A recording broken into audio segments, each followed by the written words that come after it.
What happens if someone keeps telling you that you're insane? At first, you'd reject it. You know who you are. You trust your own mind. But over time, something shifts. Maybe you are a difficult person.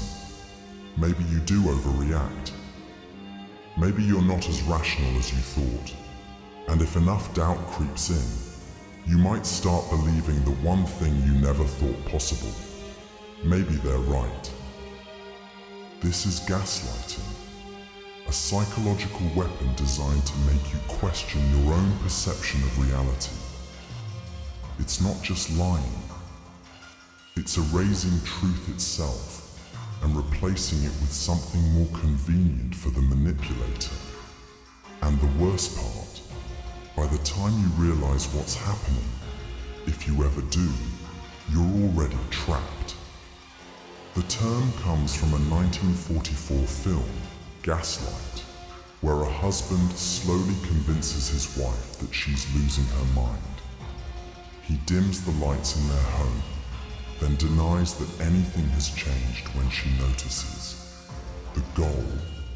To make her doubt herself so completely that she becomes dependent on him.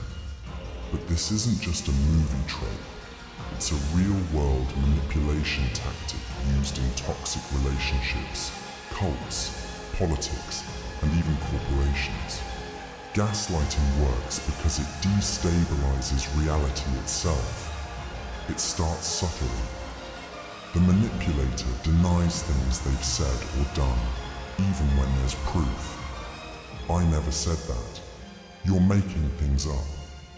At first you argue back. But over time, hearing the same denials over and over chips away at your confidence. Next, they attack your ability to think clearly. You're always so dramatic. You overanalyze everything. Soon, you start doubting your own judgment, convincing yourself that maybe you are the problem. Then comes emotional manipulation. Any reaction you have is dismissed. Why are you so sensitive? You always blow things out of proportion.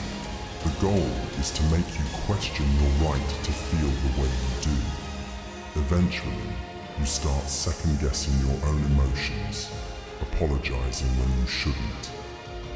And then, the final step, isolation.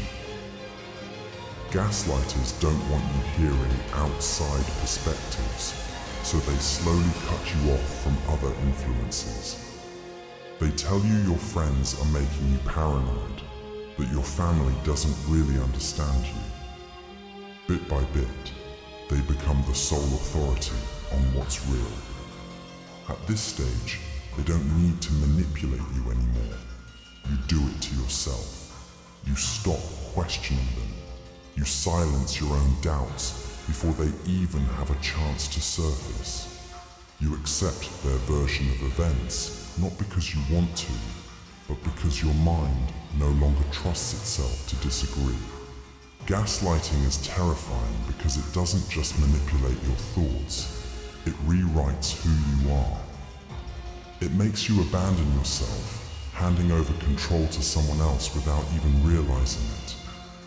And by the time you finally see the truth, if you ever do, it feels impossible to break free. Because how do you fight back when you don't even know what's real anymore? Brainwashing. In today's world, we see many people so brainwashed that they may seem completely disconnected from reality. They believe the unbelievable, defend the indefensible, and reject even the most obvious truths. But how does someone get to this point? What exactly is brainwashing? And what are the practical steps that make such a radical transformation possible? Brainwashing isn't just an idea from dystopian fiction. It's one of the most powerful and effective psychological manipulations in history. And the terrifying part? No one is truly immune to it. One of the most chilling real-world examples, the Jonestown Massacre.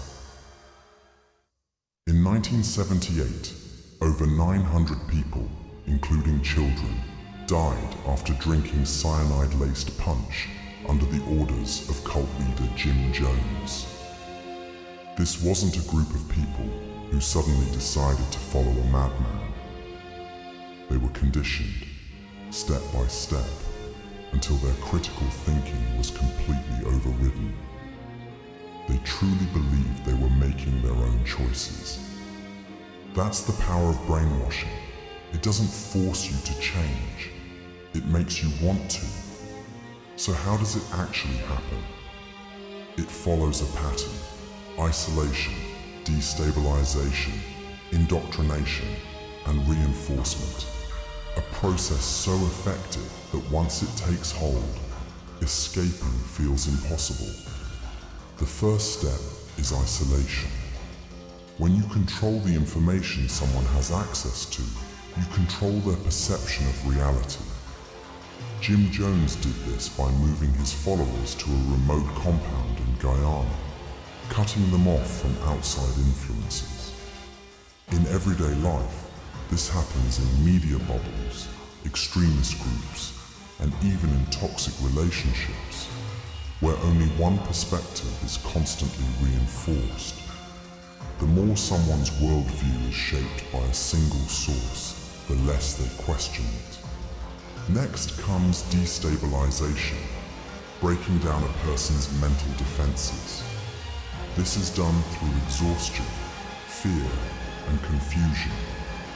Cults use long sermons, erratic punishments, and emotional breakdowns.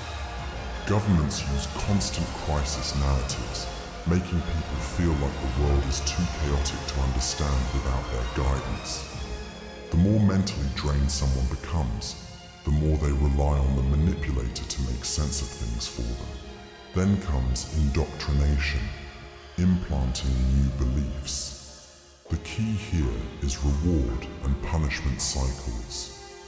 If you conform, you're praised. If you question, you're punished. In cults, doubting the leader means exile. In real life, questioning certain ideologies can get you socially ostracized. Over time, this conditioning rewires the brain, making the new belief feel natural, even when it was forced upon you. Finally, there's reinforcement. Once brainwashing is complete, the new identity is constantly reinforced through rituals, groupthink, and identity-based loyalty. People stop questioning because their beliefs are now tied to their sense of self. They don't feel brainwashed, they feel enlightened. And that's the scariest part. Brainwashing doesn't feel like brainwashing when it's happening to you. It feels like truth. That's why people stay in abusive groups, fall for mass manipulation, and follow ideologies to extremes without ever questioning them. So how do you protect yourself? The first step is awareness. Brainwashing works by making critical thinking feel unnecessary or even dangerous. The moment you feel pressured not to question something, that's a red flag. The second step is exposure to multiple perspectives. If you only ever hear one side of a story, you are being controlled, even if you don't realize it. And the third step, pay attention to emotional manipulation. Fear, guilt, outrage.